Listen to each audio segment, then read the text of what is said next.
Hola, hola, buenos días. Un jueves más con ustedes. Sean bienvenidos a esta su sección Salud por Dos de su revista Tele 15. Hay palabras que a veces asustan a los pacientes, señores, y una de las más importantes, yo creo, es la palabra infarto.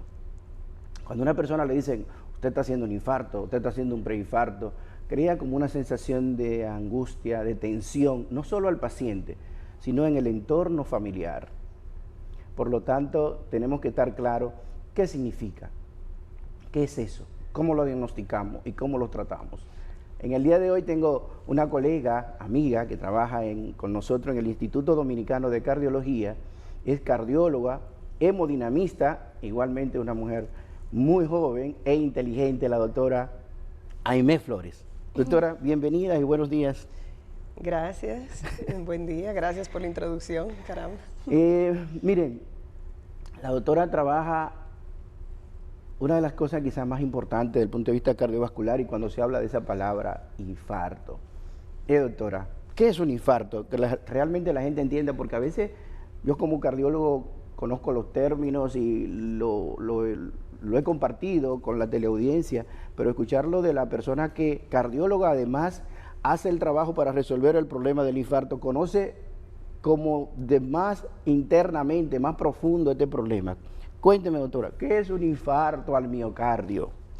Bueno, el infarto viene porque un coágulo de sangre obstruye de manera parcial o total una de las arterias que alimentan el músculo del corazón. Y aprovecho la oportunidad para aclarar que las arterias son las que llevan la sangre al músculo del corazón y lo alimentan, le llevan oxígeno. Las venas recogen la sangre. Digo esto porque muchas veces los pacientes dicen, que se le tapó una vena, pero realmente el término es errado. Lo que se obstruyen o se tapan son las arterias. Sí, eso es frecuente, que los pacientes quizás confundan, ¿verdad?, la terminología. Ay, doctor, que me dijeron que tengo una vena tapada y por eso es un infarto. Realmente lo que se tapan son las arterias, como tú dices, y realmente siempre es así, por un coágulo o existe alguna otra condición, porque conocemos factores de riesgo que pudieran ser crónicos en el tiempo, o sea, que pueden ocurrir de manera silente y que luego puedan obstruir una arteria. Por lo tanto, ¿siempre será coágulo o habrá otra condición? Bueno, existe lo que es el acúmulo de grasa, vamos a decirlo así, en las arterias. Esta provoca una placa que obstruye la luz interna y cuando se rompe, pues ahí viene esa formación de coágulos. Hay otros factores ya más profundos, no precisamente por una obstrucción de placa, debido a ese acúmulo de grasa, sino ya secundarios por una serie de enfermedades que eso sería un poco más complejo.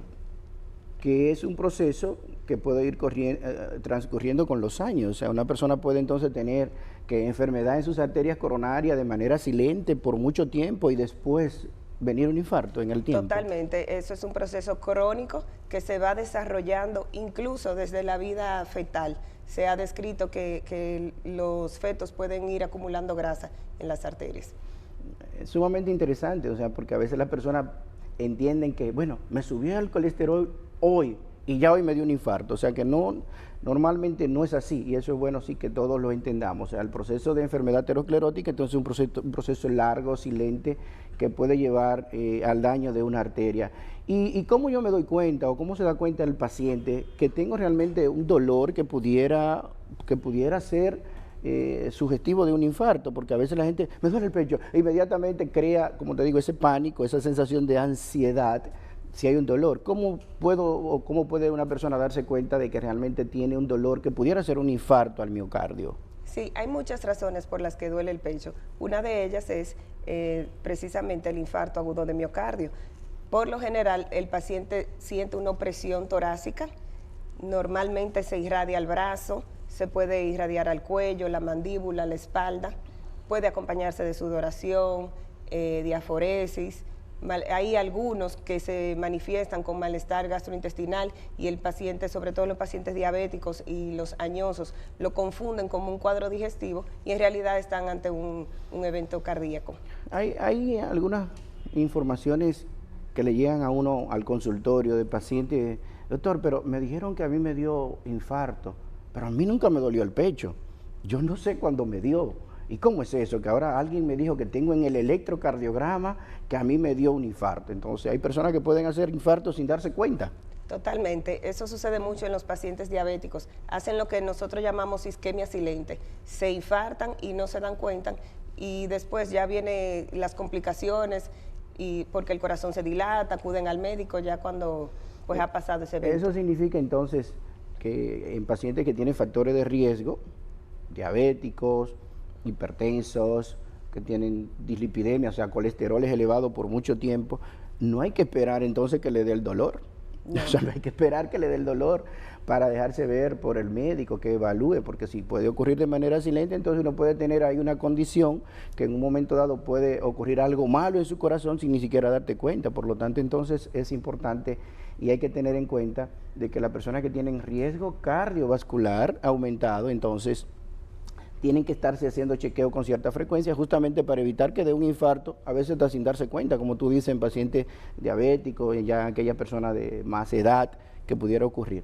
Y realmente es un miedo, te digo, colectivo cuando se habla la palabra de infarto, y todos los infartos matan. No, no. Porque no todos los infarto, ya me estoy muriendo, y la persona realmente, perdóname, porque mira, yo recuerdo que había un profesor en la universidad que siempre nos decía, el que le da un infarto cree que se está muriendo y realmente se está muriendo. O sea, todos los infartos entonces ponen al paciente en peligro de vida o que pudiera desencadenar en algo peor, algo malo. Mira, el infarto es una situación de riesgo, es así, para la vida del paciente, pero no todos los infartos tienen la misma presentación, la misma severidad. Realmente hay infartos que pueden ser pequeños, y hay infartos más masivos que comprometen más la vida del paciente. Pero ante el infarto siempre hay que actuar con urgencia. O sea, eso significa entonces que puede tener infarto más pequeño, en una zona más específica del corazón, donde quizás haga menos daño. ¿Y cuáles serían entonces esas condiciones que lo pueden llevar a complicarse en el momento? O sea, condiciones que puedan hacer que se muera en la primera, qué sé yo, 48 horas de que le dio un dolor de pecho. Lo principal es no recibir tratamiento médico, no recibir una atención médica adecuada. Lo ideal en el infarto es destapar la arteria lo antes posible, pero eso siempre hago la salvedad de que el tiempo es oro. Entonces, cuando no destapamos esa arteria, ya se generan ciertas complicaciones que comprometen la vida del paciente. Estamos entrando realmente ahí en esas condiciones de que tenemos que entender todos, los pacientes, los médicos, los familiares, o sea, hay un tiempo óptimo para tratar de resolver un problema de un infarto y cuando se pierde ese tiempo entonces pueden haber más complicaciones y esos son los pacientes que finalmente van a tener, que pueden morir de manera súbita incluso en ese tiempo corto o pueden a largo plazo entonces tener más complicaciones y daño del corazón. Entonces es básico eso que dice la doctora de que el tratamiento de manera adecuada, y es lo que hacen ustedes, los hemodinamistas. O sea, hemodinamista es justamente ese cardiólogo que tiene el entrenamiento especial para tratar de destapar esas arterias lo más pronto posible, para tratar de disminuir, ¿verdad?, la cantidad de tejido que se dañó. Algo interesante es que bueno que tengamos claro que infarto significa muerte de tejido, muerte celular. Mientras más tiempo ocurre, pues más tejido se va a morir. Entonces, ¿qué hacer, doctora Flores? Me duele el pecho, es un dolor fuerte, centro del pecho, se va a la espalda, a la mandíbula, o sea, tiene característica sugestiva de que es un infarto. ¿Qué hago en ese momento con mi familiar o en el nombre del paciente propio en el momento? Lo ideal es acudir a emergencias inmediatamente. Algo muy común que nosotros escuchamos en nuestra práctica diaria es que el paciente llega el martes, me está doliendo el pecho, tengo una molestia, pero el dolor más fuerte lo tuve el domingo. Entonces ya tienes 3 días donde perdiste un tiempo preciado para salvar ese músculo del corazón. Lo ideal es ante un dolor de pecho sugestivo de infarto, pues acudir a emergencias y ya nosotros tenemos las herramientas rápidas y sencillas para poder diagnosticar qué está pasando. Y ahí en ese proceso, porque también a veces la persona también va, qué sé yo, a un centro periférico, a un centro de atención primaria, pero a veces no están esas herramientas simples, las herramientas que usamos los cardiólogos en el día a día. Entonces, la sugerencia sería que se haga un screening y comenzando sería ¿cómo? O sea, va a una emergencia donde existan las condiciones y comenzaríamos que con estudios simples tales como ¿El electro, algo más? ¿Qué realmente entonces esperar de que le van a hacer a un paciente? Lo ideal sería un electrocardiograma. Ahí eso es bastante, nos orienta bastante en qué está pasando, si hay alguna arteria que se está obstruyendo. También nos apoyamos mucho en los laboratorios. Por ejemplo, están las enzimas cardíacas que se liberan cuando hay un daño en el músculo del corazón. Eso nos orienta bastante, y la clínica del paciente. O sea que si ya yo tengo un dolor sugestivo, o sea que es persistente, que realmente tiene más de 20 minutos y me duele, voy para la emergencia, ahí a una emergencia donde existan esas condiciones, claro está. Y luego, ¿qué hacer? Ya tengo más o menos el diagnóstico, o sea, me dijeron que tengo un dolor de pecho sugestivo de que estoy haciendo un infarto, un electrocardiograma que igualmente es sugestivo, y hay enzimas cardíacas, como tú dices. Y entonces el camino a seguir, si ya tengo todo eso y tengo el diagnóstico, ¿qué debo esperar como paciente? ¿Qué van a hacer? ¿Todos los centros están preparados para ayudarme a resolver realmente ese dolor, ese infarto, para que mi corazón no se siga alterando? El tratamiento ideal del infarto es el cateterismo cardíaco, porque nos permite a través de las arterias destapar precisamente las arterias del corazón. Hay otras alternativas. También está el tratamiento médico, que se utiliza para desbaratar esos coágulos que obstruyen la arteria. No muchas veces es efectivo. Lo ideal es el cateterismo cardíaco. Entonces, si vamos a un centro donde no existen esas herramientas, lo correcto es que ese paciente se derive a un hospital de mayor complejidad, donde se le pueda hacer el cateterismo en el menor tiempo posible. Eso es realmente sumamente interesante, porque igual incluso para nosotros, para los médicos y los médicos de emergencia, tener claro ese concepto.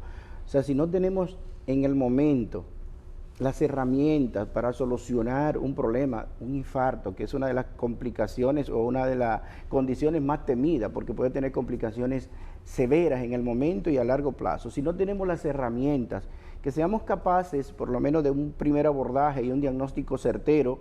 Y si no tengo el diagnóstico certero, porque no tengo las herramientas, referirlo a un lugar o a un hospital de mayor complejidad donde realmente tengan las herramientas para el diagnóstico y el tratamiento de manera rápida. Porque como tú dices, 100% de acuerdo de que el músculo, en ese momento el tiempo es músculo. Y mientras más tiempo pierdo, más músculo se me daña, más infarto ocurre si no logro destapar la arteria. Y realmente entonces ustedes en el procedimiento que hacen así de manera rápida, de manera temprana, ¿logran salvar parte de ese corazón o logran revertir lo que está ocurriendo en ese momento? Sí, por eso insisto en que el tiempo es oro, dependiendo de en qué momento se presenta el paciente. Porque si el paciente está en su casa, le duele el pecho, va a las 3 horas a emergencia, ya perdió 3 horas de haberse rescatado ese músculo. Es un músculo que tiene 3 horas, que está recibiendo menos oxígeno y que se está muriendo. Nosotros tenemos una tasa alta de éxito en el cateterismo, por lo menos más del 90% se destapan las arterias. Sí. Y eso significa entonces que mientras más temprano lo hago, más éxito tengo y menos complicaciones tendría el paciente a futuro. Y ustedes entonces, sé que allá en el Instituto de Cardiología existe un programa de 24/7, 365, o sea que hay hemodinámica, o sea, hay intervención coronaria percutánea de manera rápida, temprana, si hay un paciente que sospecha tener un infarto o si se diagnostica un infarto. Y eso realmente entonces a largo plazo, ¿cómo repercute sobre la vida del paciente? O sea, esa intervención de manera así rápida, temprana y demás. Es así como dices. Nosotros en el Instituto Dominicano de Cardiología tenemos un programa que se llama Salvando Vidas 24/7, donde las 24 horas del día y los 7 días de la semana tenemos un personal disponible ante cualquier urgencia para actuar en el menor tiempo posible y de manera eficaz. Cuando se trata el infarto rápidamente, eso puede mejorar mucho al paciente, o sea, mejora mucho la calidad de vida del paciente y puede mejorar ese deterioro que ha sufrido el músculo cardíaco. Eso es sumamente importante, o sea, tener un lugar donde se pueda resolver de manera rápida y temprana. Y el tiempo óptimo entonces para que el paciente vaya a la emergencia. Tengo dolor de pecho y yo tengo que tratar de llegar a que defina si este dolor de pecho tiene que ver con mi corazón o no. ¿qué tiempo sería entonces el más idóneo, el más adecuado? Porque como tú dices, cuando una persona tiene 3 días en casa, guardado, con un dolor de pecho, tomándose una aspirina, es músculo dañándose y perdiéndose, y eso si sobrevive, porque te puede pasar cualquier cosa.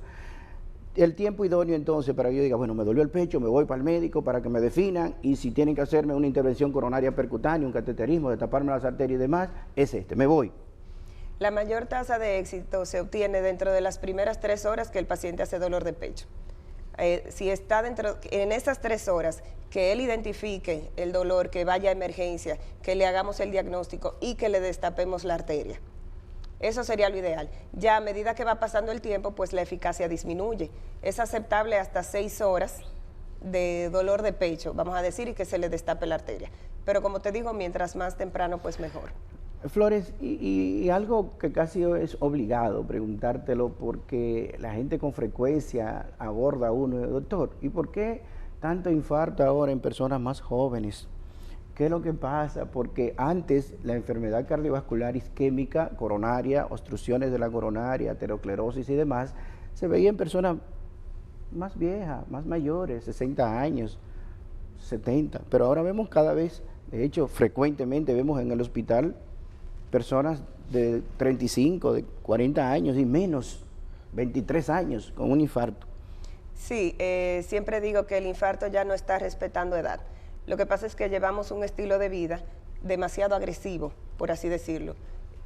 Hay mucho consumo de alimentos procesados, mucho consumo de grasa, todos esos embutidos, todo ese picapollo que tanto nos gusta al dominicano, el tabaco, la juca, el vaping, el consumo excesivo de alcohol, todas esas bebidas energizantes. O sea, llevamos un estilo de vida que está afectando nuestra salud cardiovascular. ¿Y qué factores de riesgo entonces tenemos que tener en cuenta? Lo que ya somos jóvenes, lo que vamos entrando en más edad, tener en cuenta realmente para disminuir la incidencia, la cantidad de infartos, así en personas que todavía somos relativamente jóvenes. ¿Qué hay que hacer? ¿Qué es lo que tenemos que hacer? Nosotros tenemos que hacer modificaciones serias en el estilo de vida, disminuir el consumo de sal para disminuir la posibilidad de desarrollar hipertensión arterial en un futuro, de desarrollar presión alta, disminuir el consumo de esos carbohidratos, de todos esos alimentos procesados, para disminuir el chance de desarrollar diabetes, de desarrollar dislipidemia, que es el colesterol alto en sangre, hacer ejercicio. O sea que son partes entonces de las recomendaciones de la doctora y en mi nombre también como cardiólogo clínico. O sea que no hay duda que si disminuimos lo que son los factores de riesgo, o sea, aquellas cosas que tenemos que pueden llevarnos a más enfermedad, si disminuimos los factores de riesgo, pues la cantidad de enfermedad, de infarto, de daño miocárdico, de falla cardíaca, pues van a ser muchísimos menos. Doctora Flores, la verdad que le agradezco tener una figura fresca, joven, siempre con nosotros, y además con tanta preparación. Te agradezco muchísimo que haya venido a estar con nosotros y compartir parte de tu experiencia y de lo que hace día a día con nosotros y con nuestra gente, para que realmente aprendamos cada vez más a cuidar nuestro corazón. Gracias a ustedes, gracias mi querida. Gracias por la invitación. Y nosotros el próximo jueves nos volvemos a ver aquí, Dios mediante. Sin antes dejarlo con una cápsula que tenemos por aquí de la doctora Ibe Gómez, que no está con nosotros hoy, pero sí mandó lo de ella. Está aquí, doctora. Muy buenos días. Hola, te habla la doctora Ibe Gómez, odontóloga. Hoy con un consejo para todos nuestros pacientes con diabetes.